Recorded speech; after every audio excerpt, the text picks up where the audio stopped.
ang mga bathala ng Tebas.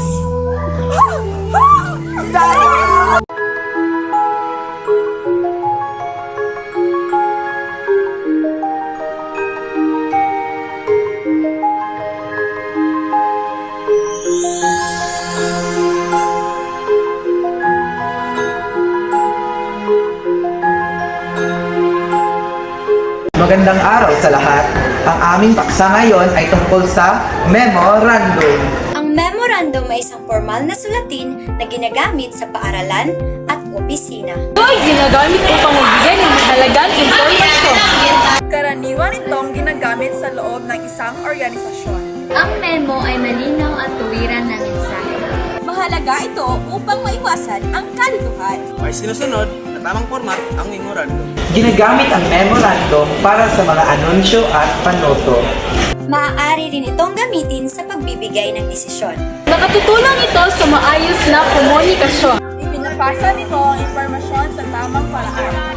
Mabilis na iparating ang mensahe sa mga tatanggap. Kaya madalas itong gamitin sa mga tanggapan. Direkta at malinaw ang layunin ng memorandum. Ang unang bahagi ng memorandum ay ang heading. Binubuo ito ng petsa at paksa. Ang para sa ay tumutukoy sa tatanggap. Ang mulakay ay pangalan na nagpadala. Ang petsa ay kung kailan ginawa ang memo. Ang paksa ay nagsasaad ng nilalaman.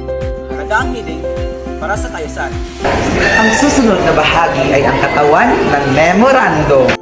Dito matatagpuan ang pangunahing mensahe. Pinapahayag dito ang layunin ng memo o memorandum. Nakalagay rin ang mga detalye o paliwanag. Maaaring may panuto o paalala. Maayos ang pagkakasunod-sunod ng mga ideya. Dapat malinaw at formal ang wika. Ang memorandum ay nagtatatpo sa tamang pagsasara. Maaaring maglagay ng pasasalamat.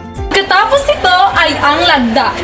Inilalagay ang pangalan ng nagpadala. Kasama rin ang mga posisyon niya. Ito ay tandaan ng pananagutan. Gawang opisyal ang dokumento.